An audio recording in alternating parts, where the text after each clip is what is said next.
മുത്തശ്ശിയാണെങ്കിൽ നവിക്ക് കൊടുക്കാൻ വേണ്ടിയിട്ട് കുറച്ച് ആഭരണമൊക്കെ എടുത്ത് വെച്ചിട്ടുണ്ട് കേട്ടോ. അതൊക്കെ ഇങ്ങനെ നോക്കിക്കൊണ്ട് നിൽക്കുമ്പോഴാണ് അബി അങ്ങോട്ട് ചെല്ലുന്നത്. അപ്പോൾ അബീനോടും പറയുന്നുണ്ടായിരുന്നു ഇതൊക്കെ നവ്യമ്മക്ക് കൊടുക്കാൻ വേണ്ടിയിട്ടുള്ളതാണെന്ന് പറയുമ്പോൾ അബി പറയും ഇതിൻ്റെ ആവശ്യമൊന്നുമില്ല എന്ന് പറയും. അപ്പോൾ മുത്തശ്ശി പറയുന്നുണ്ടായിരുന്നു ഇതിൻ്റെയൊക്കെ ആവശ്യമുണ്ട്, ഇതൊക്കെ അണിഞ്ഞ് വേണം എന്ന് മോളെ ഇങ്ങോട്ട് കൂട്ടിക്കൊണ്ടുവരാൻ, അവൾക്ക് നല്ല സന്തോഷമാവട്ടെ. നൈനമോളേക്കാളും സ്വർണ്ണത്തിനോടൊക്കെ ഇഷ്ടം നവ്യമ്മക്കാണല്ലോ കൂടുതലും എന്ന് പറയുകയാണ്. അപ്പോൾ അബി ഇങ്ങനെ പറയുന്നുണ്ടായിരുന്നു കേട്ടോ, ഞാനും അവൾക്ക് എന്തെങ്കിലുമൊക്കെ സ്വർണ്ണം വാങ്ങിക്കണം എന്ന് വിചാരിച്ചതായിരുന്നു, പിന്നെ സ്വർണ്ണം വാങ്ങിക്കാനുള്ള കാശൊന്നും എൻ്റെ കയ്യിലില്ലല്ലോ, എന്തായാലും മുത്തശ്ശി ഇങ്ങനെ ചെയ്തത് നന്നായി എന്ന് പറയും. അതുപോലെ തന്നെ പിന്നീട് അബിക്കൊരു ബ്രാഞ്ച് നോക്കാൻ കൊടുക്കാമെന്ന് പറഞ്ഞിട്ട് അതൊന്നും കൊടുത്തിട്ടില്ലല്ലോ, അപ്പോൾ അതിനെക്കുറിച്ച് മുത്തശ്ശീനോട് പറയുന്നുണ്ടായിരുന്നു. അതിനും ഇതുവരെ ഒരു തീരുമാനമൊന്നും ആയില്ലല്ലോ എന്ന് പറയുമ്പോൾ മുത്തശ്ശി പറയുന്നുണ്ടായിരുന്നു നിനക്ക് എന്തൊക്കെയോ ചെയ്തു തരണമെന്ന് മുത്തശ്ശൻ പറയുന്നത് കേട്ടായിരുന്നു എന്ന് പറയും കേട്ടോ. അപ്പോൾ അതിനൊരു തീരുമാനമായിട്ടില്ലല്ലോ എന്ന് അബി പറയാണ്. അപ്പോൾ എന്തായാലും നീ ഒരു കുഞ്ഞിൻ്റെ അച്ഛനായില്ലേ, ഇനി പഴയ സ്വഭാവമൊന്നും പുറത്തെടുക്കരുത് എന്നൊക്കെ ഇങ്ങനെ പറയൂ കേട്ടോ. നിൻ്റെ മുത്തശ്ശിനെ ഏട്ടനൊക്കെ മാതൃകയാക്കി വേണം നീ മുന്നോട്ട് പോകാനെന്ന് പറയുമ്പോൾ മുത്തശ്ശൻ്റെ കാര്യം ഓക്കെ, പക്ഷേ ആദർശേട്ടൻ എന്ത് കണ്ടിട്ടാണ് മുത്തശ്ശി മാതൃകയാക്കാൻ പറയുന്നത്, ഏട്ടൻ ചെയ്ത് തെറ്റ് ലോകത്തിൽ ആരെങ്കിലും ചെയ്യുന്നതാണോ എന്നൊക്കെ ഇങ്ങനെ ചോദിക്കും കേട്ടോ. അപ്പം മുത്തശ്ശി പറയും അതിലൊക്കെ എന്തോ ചതിയുണ്ട്, ഒന്നും സത്യം അറിയാതെ നമ്മൾ ആരെയും ഇങ്ങനെ കുറ്റപ്പെടുത്തുകയും പഴിക്കുകയൊന്നും ചെയ്യരുത് എന്ന് പറയാണ്.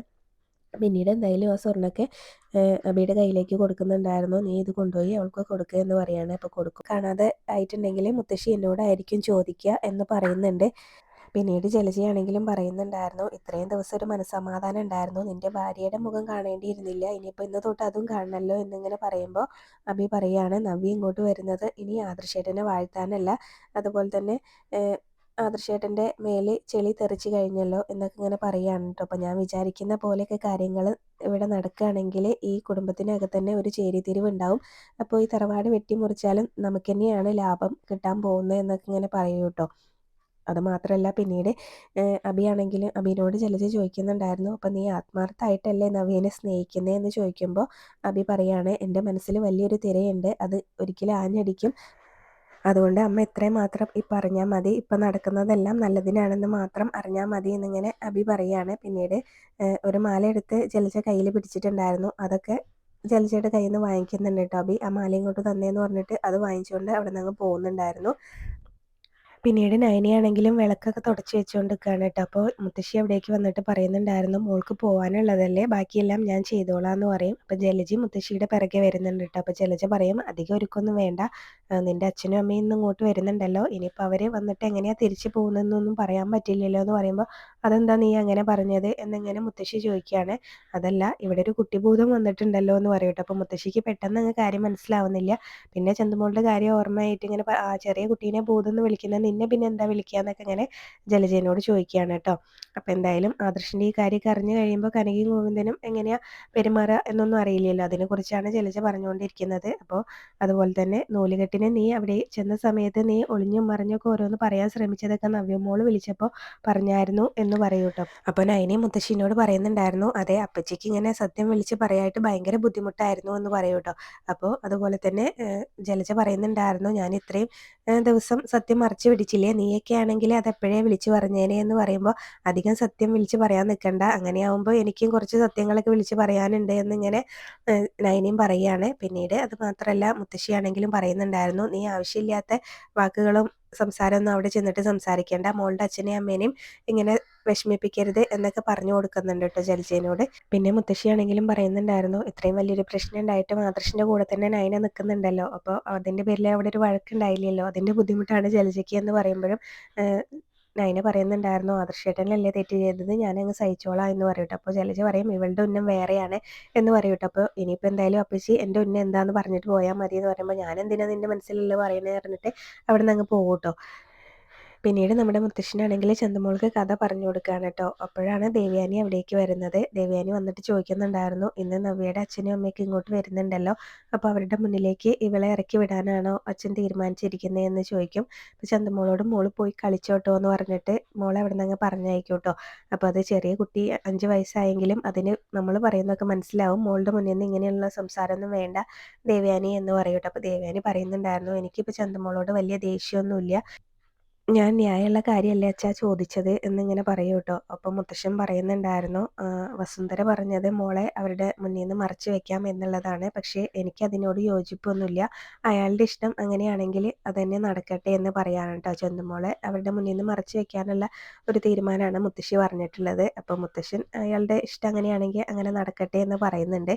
പിന്നെ അത് മാത്രമല്ല, ദേവയാനിയോട് ചോദിക്കുന്നുണ്ടായിരുന്നു, നീ ഇങ്ങനെ അനഘേനെ പോയി കണ്ടായിരുന്നോ എന്ന് ചോദിക്കും കേട്ടോ.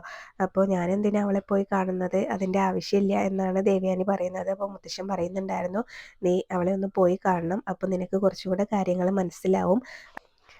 അനഘയ്ക്കാണെങ്കിലും വലിയൊരു മാറാരോഗമായിരുന്നു. അതുമാത്രമല്ല അവൾ മരണപ്പെട്ടു എന്നുള്ളത് ഡോക്ടർമാരൊക്കെ വിധി എഴുതിയതാണല്ലോ. പിന്നെ അവിടെ നിന്നാണ് ഈ കാര്യങ്ങളൊക്കെ സംഭവിച്ചതും മോളിങ്ങനെ കോമ സ്റ്റേജിലായതും മോൾക്കാണെങ്കിലും ഒന്നും സംസാരിക്കാനും ഒന്നും പറ്റില്ല. കയ്യോ കാലോ ഒന്നും ഇങ്ങനെ അനക്കാനോ ഒന്നും പറ്റാത്തൊരവസ്ഥയിലാണ്. അപ്പോൾ ആ കുട്ടിക്കാണെങ്കിലും ചന്തമോളുടെ ചിരിച്ച മുഖം കാണുന്നത് തന്നെയല്ലേ കുറച്ചൊരു മനസ്സമാധാനം ഉണ്ടാക്കുന്നത്.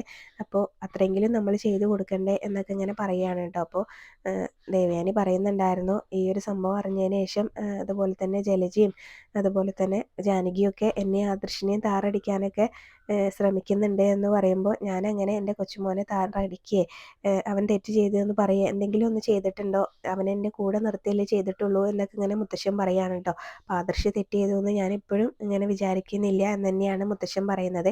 എല്ലാ അമ്മമാരും മക്കളെ മനസ്സിലാക്കുമെന്നാണ് പറയാറുള്ളത്. പക്ഷേ നിനക്ക് നിൻ്റെ മകനെ മനസ്സിലായിട്ടില്ല എന്നൊക്കെ ഇങ്ങനെ പറയുമ്പോഴും ദേവയാനി ചോദിക്കുന്നുണ്ടായിരുന്നു, പിന്നെ ചന്തുമോളുടെ അച്ഛൻ ആരാ, അനഘ എന്നുള്ളൊരു പെൺകുട്ടീനെ കുറിച്ച് അവൻ ഇതുവരെ എന്നോട് പറഞ്ഞിട്ടില്ല. എന്നോട് മാത്രമല്ല അനിയനോടും പറഞ്ഞിട്ടില്ല. പിന്നെ എങ്ങനെയാ ചന്തുമോളുടെ അച്ഛൻ ആദർശ് ആയത് എന്നൊക്കെ ഇങ്ങനെ ചോദിക്കുന്നുണ്ട് കേട്ടോ മുത്തശ്ശനോട്. അപ്പോൾ മുത്തശ്ശൻ പറയും, ചന്തുമോളുടെ അച്ഛൻ ആദർശാണെന്ന് ഞാൻ ഒരിക്കലും പറഞ്ഞിട്ടില്ല. നമ്മളുടെ ഈ തറവാട് ഒരു സമാധാനത്തോടും ഒക്കെ കൂടി പോകുന്നൊരു തറവാടാണ്. പക്ഷേ അതിൻ്റെ ഇടയിൽ ഒരു കുറുക്കൻ വന്ന് കളിച്ചിട്ടുണ്ടെങ്കിൽ ഇങ്ങനെയൊക്കെ സംഭവിക്കാം എന്നൊക്കെ ഇങ്ങനെ പറയാണ് കേട്ടോ. ഒരിക്കലും അഭിയല്ല ആദർശ്, അത് നീ മനസ്സിലാക്കിക്കോണം എന്ന് ദേവയാനിയോട് പറയുന്നുണ്ടായിരുന്നു. പിന്നീട് ദേവയാനി ചോദിക്കുന്നുണ്ടായിരുന്നു, നവ്യയുടെയും അഭിയുടെയും കുഞ്ഞ് അനന്തപത്മനാഭനല്ലേ ഇവിടുത്തെ ആദ്യത്തെ പേരക്കുട്ടി എന്ന് ചോദിക്കും. അപ്പോൾ മുത്തശ്ശൻ പറയുന്നുണ്ടായിരുന്നു, അല്ല ചന്തുമോൾ തന്നെയാണ്, ഞാൻ രണ്ടുപേർക്കും ഒരേ സ്ഥാനം തന്നെയാണ് കൊടുക്കുന്നത്, നീയും അതുപോലെ തന്നെ വേണം, പിന്നെ ബാക്കിയൊക്കെ നിൻ്റെ ഇഷ്ടമാണ് എന്ന് പറയുന്നുണ്ട് കേട്ടോ. പിന്നീട് കനകയാണെങ്കിലും കുഞ്ഞിനെ കളിപ്പിച്ചുകൊണ്ടിരിക്കുകയാണ്. ഇനിയിപ്പോൾ എന്നാൽ കുഞ്ഞിനെ കാണാൻ പറ്റുക എന്നൊക്കെ ഇങ്ങനെയാണ് കേട്ടോ കുഞ്ഞിനോട് ചോദിച്ചുകൊണ്ടിരിക്കുന്നത്. അപ്പം നവ്യ പറയുന്നുണ്ടായിരുന്നു, അതിനൊക്കെ ഇപ്പോൾ ഒരുപാട് വഴിയുണ്ടല്ലോ, വീഡിയോ കോൾ വിളിക്കുക അല്ലെങ്കിൽ അമ്മയ്ക്ക് ഇടയ്ക്ക് അവിടേക്ക് വരികയൊക്കെ ചെയ്യാലോ, എന്നെ ഇപ്പം അതൊന്നല്ല അലട്ടുന്നത്, നമ്മുടെ ഈ ഒരു സന്തോഷമൊക്കെ ഇല്ലാതാവാൻ ഒരു നിമിഷം മതി എന്നിങ്ങനെ പറയുമ്പോൾ, അതെന്താ നീ ഇപ്പം നവ്യമോളെ എങ്ങനെ പറയുന്നത് എന്ന് ചോദിക്കുകയാണ് കേട്ടോ. ഇപ്പം അഭിനേക്കാളും മോശക്കാരൻ ആദർശേട്ടനാണോ എന്നുള്ളത് എനിക്ക് സംശയമുണ്ട്.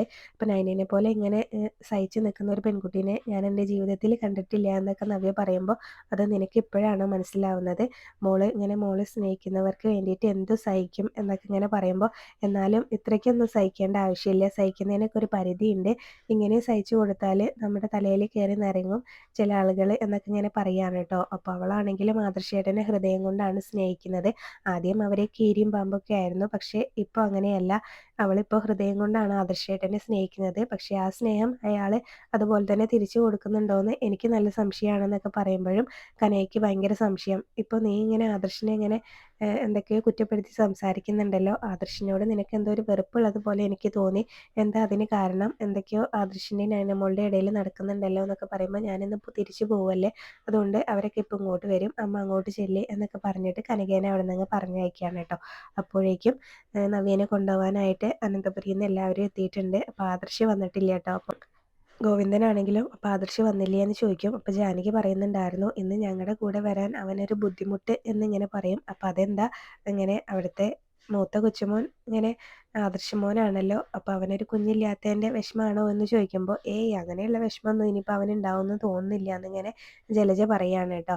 അപ്പോൾ അതുപോലെ തന്നെ പിന്നീട് ഇനിയിപ്പോൾ നിൻ്റെ മോള് പ്രസവിച്ചില്ലെങ്കിലും കുഴപ്പമൊന്നുമില്ല എന്നൊക്കെ ഇങ്ങനെ പറയുമ്പോൾ, അതെന്താ ജലജ നീ അങ്ങനെ പറഞ്ഞു എന്നൊക്കെ ഇങ്ങനെ ചോദിക്കുമ്പോൾ അഭി പറയുന്നുണ്ടായിരുന്നു, അമ്മ വെറുതെ വായിൽ തോന്നിയത് ഇങ്ങനെ വിളിച്ച് പറയാതെ, നവ്യ അകത്തില്ലേ, ഞാൻ അവളെ ഒന്ന് കണ്ടിട്ട് വരാമെന്ന് പറഞ്ഞിട്ട് അവിടെ നിന്ന് അങ്ങ് പോവാണ്. അപ്പോൾ എല്ലാവരെയും അകത്തേക്ക് ക്ഷണിച്ചിരുത്തുന്നുണ്ട് കേട്ടോ.